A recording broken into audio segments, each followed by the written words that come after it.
it's my great pleasure and honor to introduce Jelena Vesić, who will have the third paper in this section. She is an independent curator, writer, editor, and lecturer, and she is well known as a previous co-editor of the journal Prelom, and also she's currently the co-editor of the journal Red Thread, member of the editorial board of Art Margins, and also the advisory board of Mesosphere. She created the lecture performance at MOGBA Belgrade and political practices of post-Yugoslav art. And also I would like to mention some of her publications on neutrality with Rachel O'Reilly and non-aligned modernity, which was an edition of the Museum of Contemporary Art in Belgrade. And she's also has recently edited a Red Thread special issue, Art, Truth, and Intra-Realities of Psychopolitics of Contemporary Right. And now she has already completed the work on feminist takes, right? Early works of Želimir Žilnik. So now it's my great pleasure to give over to Jelena. Thank you, Zsuzsa, very much, and thanks to all the organizers, and I have to say once again, especially to Zsuzsa, who is my long-term collaborator. Okay, I have to put a timer because it seems we are a bit running out of time, and I'm also trying to now train myself psychologically with the time, because I have this kind of tendency to speak much longer. Switch off this and you can... Yeah, that's fine. Thank you. Yeah, to have this Fidel Castro length of presentation, which we will definitely skip this time, and okay, with making the framework for my presentation, something that you, some of you could have read in the announcement. I again, as always, and I don't know why I'm doing so, I again put there definitely too much, something that cannot be, I mean, that's kind of more than can be a lecture series in a way.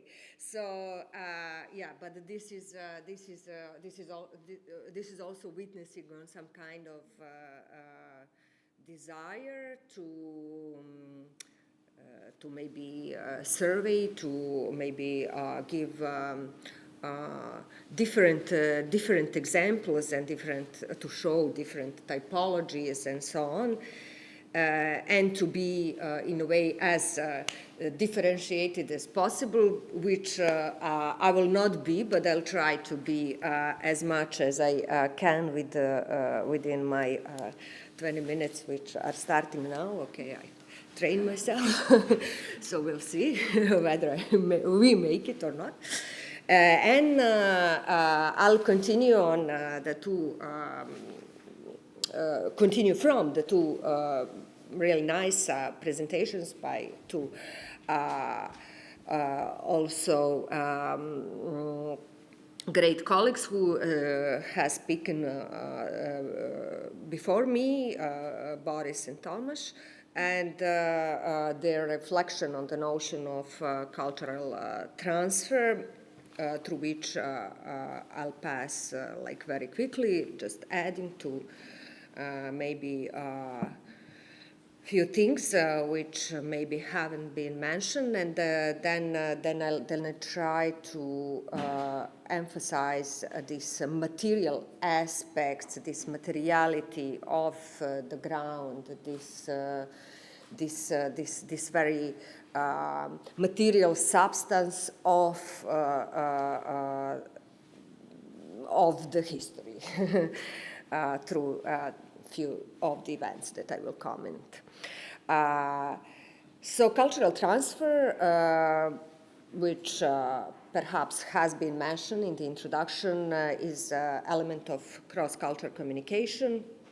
Michel Espagne coined the term in the 80s, and with that, he became one of the founders of the transnational approach, commenting primarily the circulation of transfer, the circulation and translation of knowledge between France and Germany in the 19th century. And using comparative linguistics, working in the field of comparative linguistics, which became the model for comparative methods for all of the social sciences, and especially for anthropology, which aims to create the grammar of human behavior. Cultural transfer refers to cultural mobility of objects, according to Stefan Greenbelt, the global flow of commodities, concepts, words, images, persons, animals, money, weapons, drugs. In the process of transfer and migration from one cultural situation to another, any object falls into new context and takes on new meaning. So cultural circulation is, cultural exchange is not the circulation of objects and ideas as they already are, but their relentless reinterpretation, rethinking, and resignification, which I think is partly in line with what Boris meant, discussing the notion of hybridization. So it is the flow of things, but also the fluidity of those who are engaged in the exchange. And cultural transfer, if understood within the very linguistic field, the field of communication, assumes change or transformation at minimum one end, probably many ends, and this change does not have to be immediate. It can unfold over time and take unpredictable trajectories. So the landscapes of cultural transfer are highly unstable, and places and borders, however imaginary they may be, are constantly on move. My title is The Splinters of Cultural Contact. Maybe I should have added in the East, in a search for a narrative. Okay, the narrative, something that, at least the grand narrative, something that does not exist anymore, but we are searching for some kind of, obviously, art historical narration of this cultural context, for which I claim are not, that they are not some kind of like a very dominant and a very visible occurrence within art history, which had like great or big consequences. But in most of the cases, these cultural contacts in the East, speaking about East, were happening in the corners, under the something, on the margins, and there was a lot of these unpredictabilities, surprises, and so on. So my questions are how to think cultural conflicts, transfers, translations within the Eastern European artistic political context, so much debated Eastern Europeanness, about which I've written a lot about, Boris has written a lot about, and many others. How to delineate a geopolitical framework of Eastern Europe inside and beyond in the broader context of internationality, so the question that logically stems from the previous one.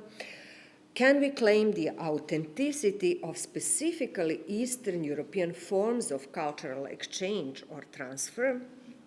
Does the Eastern European cultural space self-produces vis-a-vis the hegemonic sphere of the so-called Western modernity, or does it actually reproduce already existing models, narratives, and epistemologies? Can we define East-East context contacts epistemologically, or is it merely a constative, a way to recognize, admit, yes, the East had a cultural context as well? What does it mean to be as well? Isn't it just an affirmation of the notions such as cultural lagging, belatedness, and so on? So my ambition, which I'm not sure if I would even fulfill myself, is to somehow think about the question, what do we learn from East-East contacts, and not just what do we learn about East-East contacts. So I will speak about the materiality of contacts and cultural exchange within Eastern European and Yugoslav space, and in the broader context of internationality, because I also want to avoid this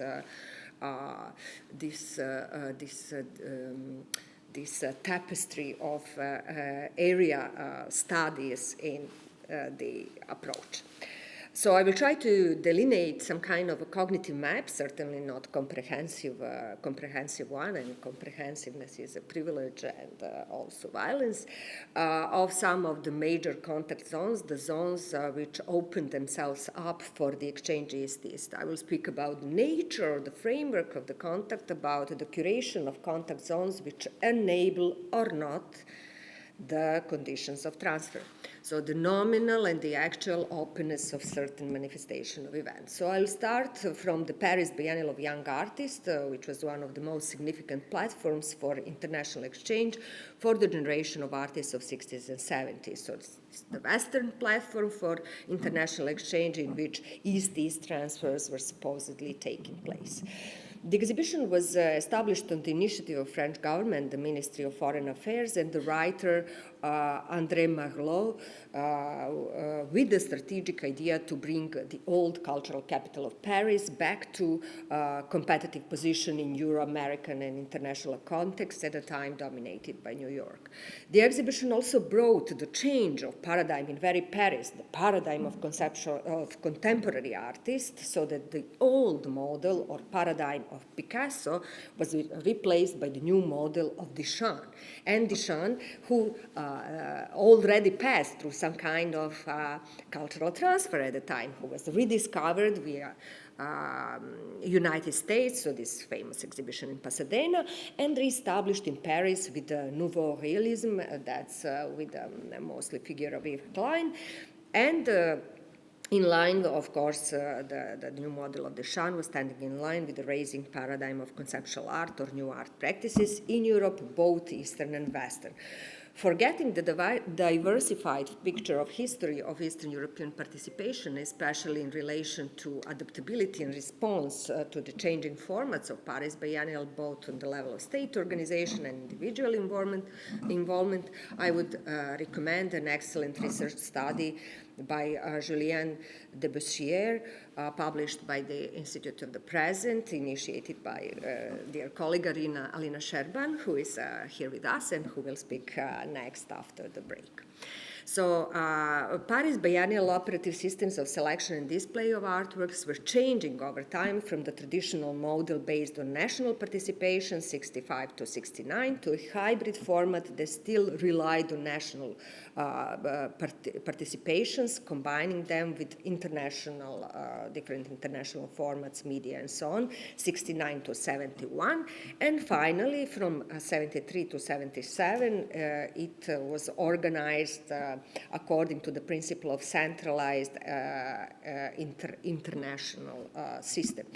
And in case of the Eastern European countries, the role of national commissioner was mostly assigned to the members of artists' unions or to art critics with a teaching position in the universities and so on, and generally differed from one edition to another.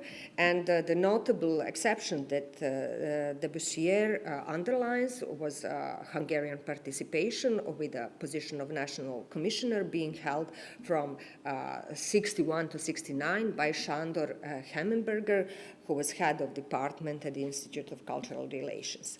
And I'm intervening in Debussier's incredibly useful overview of Eastern European participations with the palpable witnessing by the art historian and curator Ješa De Negri about his real-life experience of curating a Yugoslav section of Paris Biennial 1971. So, like I'm enlarging, blowing up in a way this fragment. The witnessing stems from the upcoming book, Yugoslav Art Space, which I co-wrote and co-edited with my colleague Branislav Dimitrijevic, and which is conceived as a conversation of the three generations of art historians, and is mostly a conversation with De Negri. And when we posed him a question how the invitation was processed institutionally in Yugoslav context, the invitation from Paris, because it was still national presentation, came to the state body of Cultural Committee for International Cultural Relations, who had transferred the invitation to the professional body, to the Museum of Contemporary Art, and the invitation from Paris contained the thematic and artistic media frame of what kind of art is desired, so like conceptual art, mail art, and so on, new art practices. And the Museum Council of Curators decided for the most competent and interested in the topic of new art among them, which was curator De Negri. And De Negri witnesses that this was, materially speaking, the shift in the way that curators were working from curatorial point of view. The work with the artist differed from the previous studio visits and selection of existing works. The concepts were to be realized now on site or in relation to the ongoing situations. And the official instructions for the space were as follows. De Negri says, you can use this and that part of the wall on which you put your works. This was the Biennial of Young Artists, and the organization depended a lot on improvisation and ad hoc circumstances. This was the time of conceptual art, installation art, interventions, happenings, improvisation, communications, and the things developed organically. And then we see this in the following words. We see his witnessing, which says a lot about the real material conditions for the at all possibility of cultural transfer. He says, when I set off from Paris back to Belgrade, I felt like it's good I'm leaving. This whole exhibition, to which I had taken so many artists, more than 20, so he made a really ambitious selection, had left me exhausted and caused me so many problems. One problem was directly related to the new Tendencies, another big festival which operated as the meeting point of encounters of the artists from the East, and especially because it emphasized this idea of sanctification as the condition of humanization and especially socialist understanding of technology. So not the consumerist, but maybe a socialist approach to technology as something that brings new and important to humanity and to society. So, but here, with Jesa's love to new tendencies and selection of artists who were like typical examples of these artist scientists, such as Bonacic and Radovic, he says, when I finally found Parc Floral de Paris, which was one of the exhibition spaces, it didn't have any electrical sockets or nor any technical support to help get their equipment working, and we can imagine this situation without mobile telephones, without. So the situation was really difficult, and so he had to go on foot directly to Yugoslav embassy and ask them for a nominal amount of money to make this all working. And then he said there was an unprecedented number of setbacks with this show, such that I was asking myself why the hell I was taking on such an imaginable selection, putting myself in a position that made it seem like I might be unable to complete the task, because it was important in this kind of entire professional network delegating the exhibition to Denegri, that he completes the task successfully. So this is this was one of the important moments. And now about the transfers, I found important the moments of polarization that was taking place among the group of Yugoslav artists that Denegri invited to the exhibition, and for which I think has probably, if not certainly, parallels with other experiences of other artists in Paris Biennial or beyond. The polarization along the lines of art and life, ideas and practices, nominal and actual, professionalism and naivety, or what I call naivety as artistic strategy, because the exhibition, as Denegri again witnesses, was also taking place in the moments of particular polarization. At the moment, the OHO group, Slovenian group OHO, was disbanded, and one of its wings joined the communist campus, while the second instance was the instance of disintegration unfolded in Novi Sad with the fusion of groups Code and A, and some of the artists were very radical in their attitudes and actions, like in example Miroslav Mandić, who said upon curator inviting him to participate in Paris Biennial, you know, I think that we, like young artists from Novi Sad, we will be more useful helping elderly people to take the coal to their cellars than, you know, like to go to Paris and exhibit in this important exhibition. Voluntary actions by young people to use the coal for heating, okay, which is today even incorrect, like non-ecological and so on. This was common practice of youth here, also young artists. So he was not interested definitely in building career. And the same was with the intellectual wing, like Mirko Radojcic, the editor of a famous magazine Polja, who translated a lot of important texts, internationally important texts of conceptual art, who was also not so interested in exhibiting, but rather in the phenomenology of contemporary art. But not all of the cases, not all of the artists had such dilemmas, according to the witnessing of Denegri, and which we can see on the example of Biennial catalog, which is another transfer, is the case of Braco Dimitrijevic and his work series, Casual Passerby. And on the biennial catalog from 71, on the page 56, we have interesting constellation of one artist who obviously jumped higher from the others, from Eastern Europe and former Yugoslavia, and whose work is being reproduced above Dan Graham and next to Joseph Koshut. And this is the work Casual Passerby by Braco Dimitrijevic, for which the curators obtained permission to install it in the public space on Boulevard Saint-Michel. And Denegri says that Braco was very lively, artistic personality, and knew that an appearance in one important artistic event could help him build an international reputation, which he built. The photograph from the Paris Biennial became the image that branded his work as an early conceptualist, very important, because it has been reproduced countless times in various international contexts ever since. Another transfer was, Braco was fortunate with the Paris. Jesha was not obviously so fortunate, but made interesting exhibition, and he also established communication with one of the curators, Catherine Millet, with whom he collaborated on another biennial in 1977.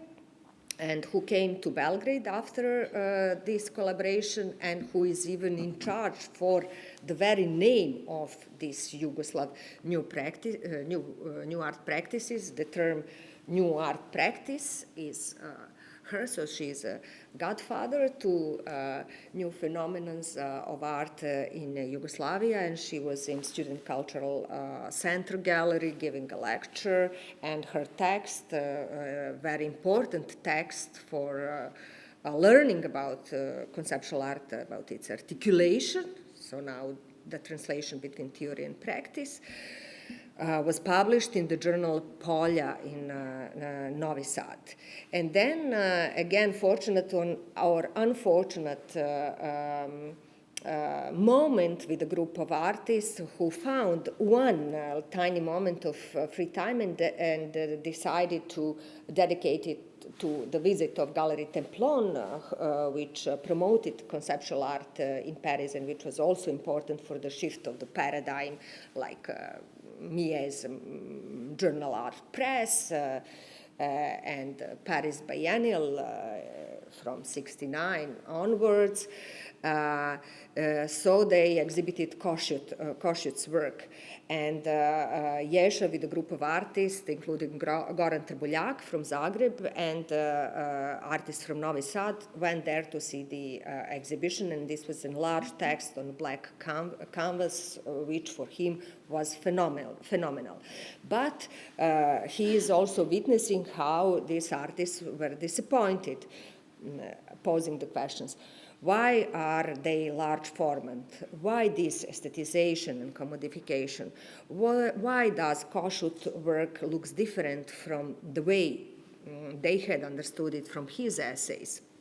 An example that it is typed, it should have been typed on a sheet of paper and the like. Does even he, our greatest role model, a pure conceptualist, this linguistic conceptualist, have to do something that restores the spectacle of objecthood? Is he actually doing that for the sake of market? And why couldn't he be just like us, a real alternative? So this raised a lot of questions, and I am really interested in this negative, disappointing transfers, which for me are more authentic and which are showing this like intervention of East-East transfers within a larger, like international transfers dominated by what we call the paradigm of West, what can be called former West, and so on. So I didn't move much further in my presentation, but I'll finish now. So like just to stay around the Paris Biennial.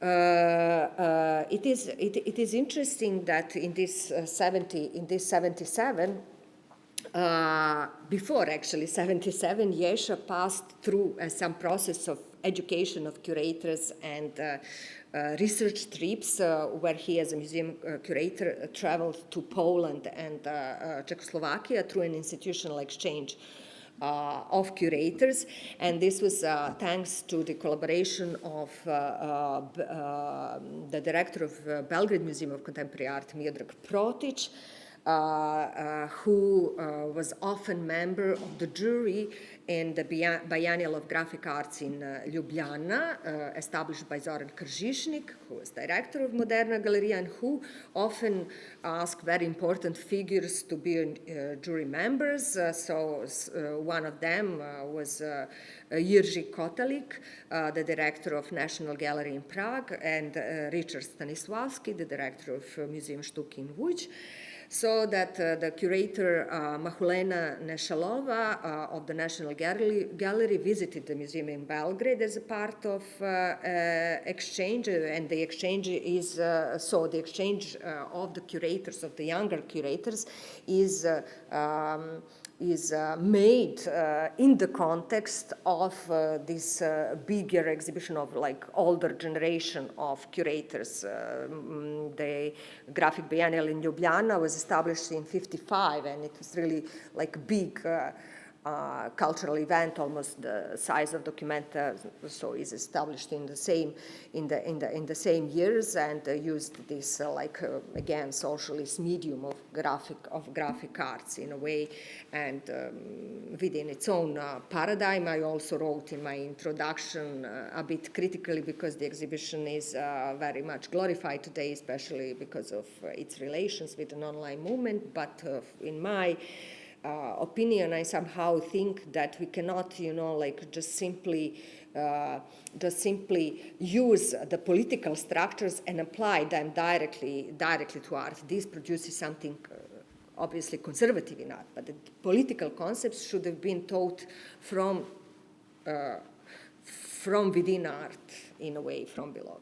And so Zsuzsa traveled to the east, and to this Paris Biennial for this Paris Biennial in '77, which was an international presentation of artists, and where the curators worked similarly like today. Okay, the procedure was participation by application, so they had a lot of portfolios, artistic portfolios around them, and they spent days in selecting these works together. The group of curators who participated there were international, and Zsuzsa was specifically invited and commissioned to write the text after being in Łódź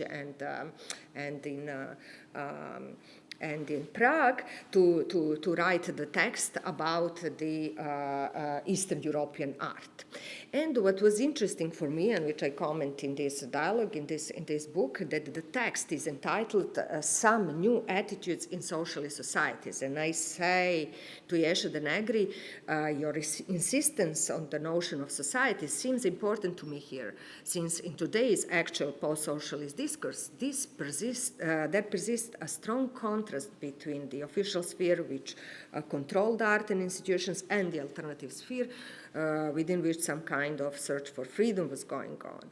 And then the figure of freedom in art, according to the canon of Global West, follows this ideological key of CIA's Congress for Cultural Freedom.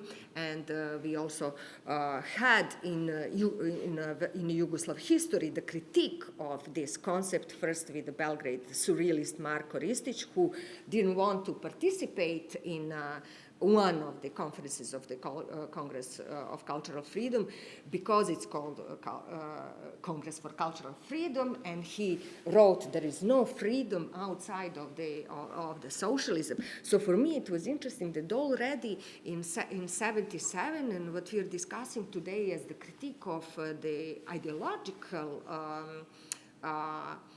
structure of this notion of Eastern European art already exists in some of the historical examples, but is maybe just not read like that. And this is one is this Zsuzsa's text, Art in Socialist Societies, and the second example is connected to the event that I also promised to talk about, but I'm already over time, the exhibition Works and Words, for which I wrote the first text for the archive parallel chronologies that Zsuzsa established curated in 2015, and that Zsuzsa also worked on. And there is a very interesting, it is also like very interesting process, because the exhibition was meant to be as composed around this like geopolitical notion of Eastern art, but it really wanted to like exoticize it as art that's not seen in the West. And then the artist Goran Djordjevic, who used to work in Student Cultural Center at the time, wrote a critical letter to curators, criticizing this as compartmentation, as exotification, as something that destroys the power of individual artwork, right of the artist to express like in a more differentiated way, so flattens the thing in the eyes of, I mean, this kind of new art. So after that, curators exhibited together artists from the Netherlands and the different artists from Eastern Europe and former Yugoslavia. But what's interesting there is that what he exhibited is precisely this, this letter of intervening in the concept of the exhibition. And again, if we observe like larger field, the blueprint of such an art event, so artist and curator, and the artist is sending some kind of a harsh critique to curatorial concepts, we can also think of a little bit earlier concept of Documenta 5 and Harold Zeman, and then the letters of protest of Robert Morris and